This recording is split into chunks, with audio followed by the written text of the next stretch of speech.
The Kansas City Chiefs had a good time yesterday. Man, that was something, wasn't it? Nasty work. That was interesting. Work, man.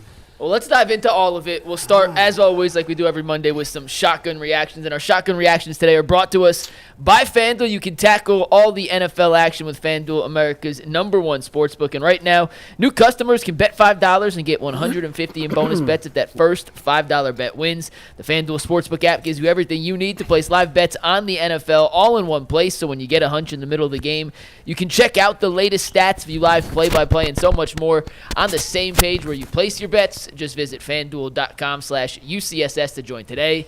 Never waste a hunch. Make every moment more with FanDuel, an official sportsbook partner of the NFL. Both shotgun reactions. You're first. Yeah, I know we're going to get to Kevin Stefanski next, so I'll leave that part of it alone. Initially, my first reaction was the offense obviously was terrible, and the defense was okay. I actually watched the game again, and the defense actually played really well in this game, I thought. 2 of the 3 touchdowns were short fields. I think the Chiefs only drove more than 50 yards once in this game. And I didn't think Patrick Mahomes played a particularly good game. He was 50% in throwing. And I know they took their foot off the gas at the end. But I thought the defense played pretty well. But obviously it's being inconsistent all year. The offense was terrible. Since Jameis took over, it's been up and down in terms of the offense. Some games really good, some games really bad. The interceptions in this game were particularly awful. I think he's now 3rd in the league in interceptions, even though he's only played half the season. So, obviously, that's a big problem. We'll get more in depth on that when we talk about Jameis. But I thought the Browns were lifeless. I thought they were, again, coached poorly. If we're going to talk about Kevin Stefanski's Coach of the Year all the time, this year he's a candidate for Worst Coach of the Year. He's done a terrible job this season. And the team is undisciplined. The penalties are terrible. The pre-snap penalties are... The Browns have by far the most in the league in both penalties and pre-snap, or just in pre-snap penalties, excuse me. There's not much I could say about the offense besides Jerry Jeudy played well, and for a rare time, Jerome Ford actually played well. That's about it. I didn't have a reaction. I'm just done. Yeah. You don't even want to watch the game. I mean, at this point, who wants to even watch the game? I mean, I forced myself to watch it just so I would be able to talk about it. I'm there because I'm getting paid to be there. That's the only reason I'm there. I wouldn't watch that. They're down 14-0. It might as well have been 42-0. It was a game that on the scoreboard they weren't really out of it, but they were never in it. Mm-hmm. If that makes sense. I thought the same thing, Jim. Yeah, they ain't going to win this game. They got no chance of winning this game. On the scoreboard, they're right there. Mm-hmm. They were never going to win that game. You turn the ball over 6 times is ridiculous. We talked on Friday about how you're going to win this game. You have to win the turnover battle. Well, they gave it away 6 times. Most turnovers since 1993, the glorious Todd Philcox era. To follow up on that, by the way, yesterday both the Browns and Titans turned the ball over 6 times. No other team has done it once this year, which is crazy. And the Chiefs had only had 10 takeaways on the season. Yeah. 10 on the season going into yesterday's game. And the Browns gave it to him 6. So I left kind of numb and, all right, whatever, 3 to go. Thankfully, I think that's the last game I have to go to. I ain't going to the last 3. Yeah, there's no real point. So I'm done with the games. But I just left kind of numb and I don't have a big reaction. Yeah, I was tired. I was sleepy. I was dozing in and out of the game. I had to rewind some plays. I woke up and Jerome Ford was scoring. I said, what? Okay, let me rewind this. And then I realized that was the only time they was going to get any money. And like Jason said, we are now back to the some of those 2014-15 teams where you had RG3 and McCown and, every single week it's a talking point. Well, we gotta get better. We're just trying to win a football game. Stop all that, bro. Y'all are looking at a home remodeling. All of this noise about that we about to just plug one guy in here and do this and then it's going to be better. No. You have massive issues. It's kind of like when you're younger and you get your first credit card and then you max it out. And you're like... Then the bill comes. And then a bill comes. And then you realize, hold on, I'm not getting paid no extra money at work. So how am I going to afford to pay that money and pay the rest of them? And then you're like, okay, well, let me go to a cash day payday advance and make it worse. And then there's that moment of reality that hits you like there's no squirming out of this one. You got to bite the bullet. And it's going to be some tough decisions being made around here. Something getting cut off, so you better get ready, prepared for it, because you can't even borrow that much money. You got money going out quicker than it's coming in.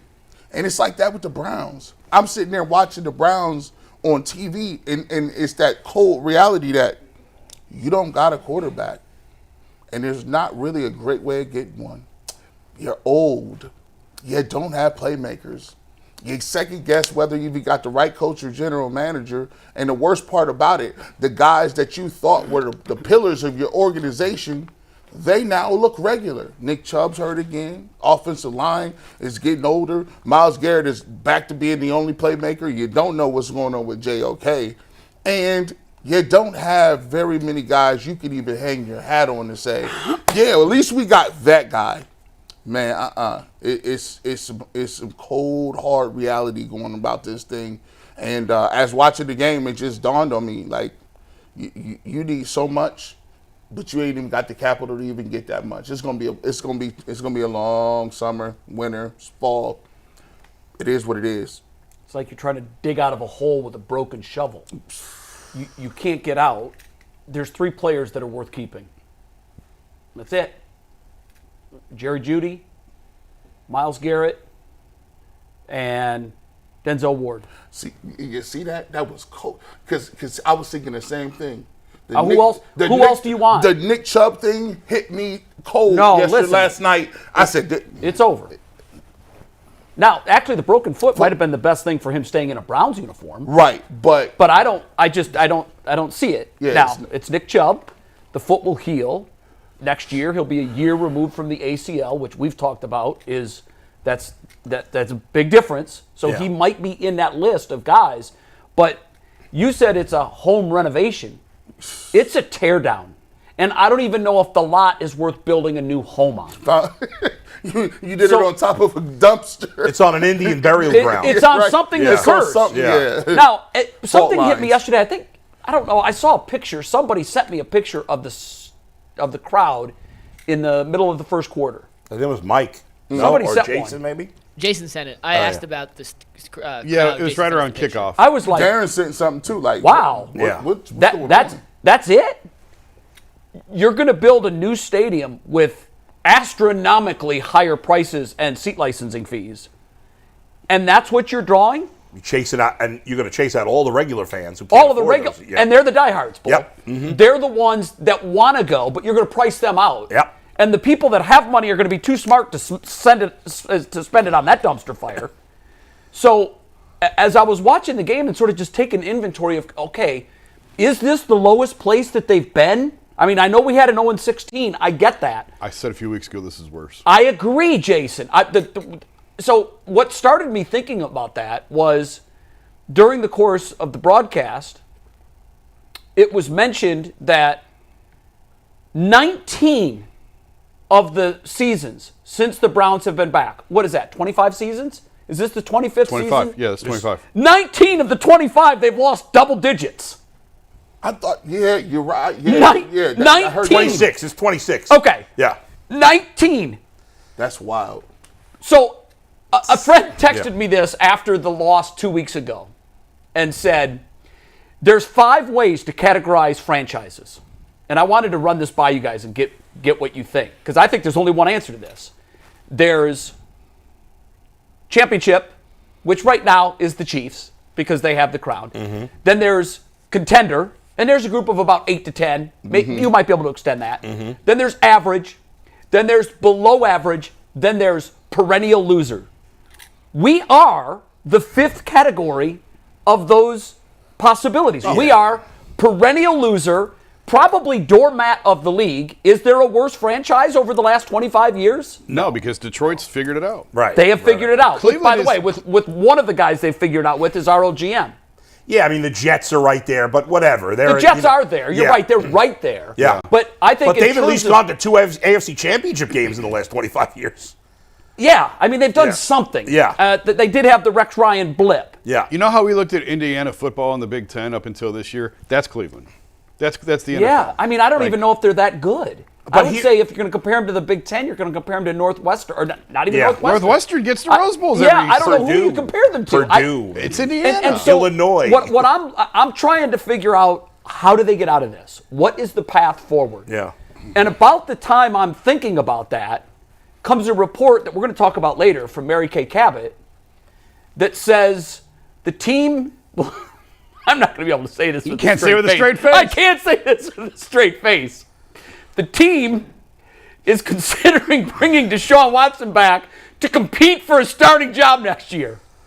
Oh, my God. And so what I realize is, if I'm going to use your analogy, we're not just a house in need of repair or a total renovation or a total tear down or maybe a new lot. We need a new contractor. Because you can tear the house down, which we've done, and we've rebuilt it with the same contractor, Jimmy Haslam, and it's been a piece of shit every time we've rebuilt it. So I have no light at the end of the tunnel. No. I have zero hope that this owner will ever figure it out. That's fair. And watching the Bills last night, and I'm going to admit this, and people will say you've never been a real fan if you can say that. I'm this close to switching. And I've never even, when people have told me in the past, yeah, I gave up on them. I'm like, you suck. You're not a fan. You never were a fan. But the definition of insanity is when you know what it is. Yeah. And I've done that for 50 years. I wake up and I'm like, it's a new day. And it's not. It's not a new day. No. It's the same shitty day. It's Groundhog's Day. I like when Jake curses. Worst case scenario. And I'm done. I'm watching Buffalo, and I'm like, okay, they score every time they touch the football. It seems like it. They dismantled one of the best teams in the NFL in their building. Remember when a lot of people in the beginning of the year thought, well, the Bills lost all their receivers, they're not going to be good. There was a moment when I was almost out on their quarterback. Yep. You know what I figured out? The offensive coordinator was the problem. And you know what I figured out? We hired him.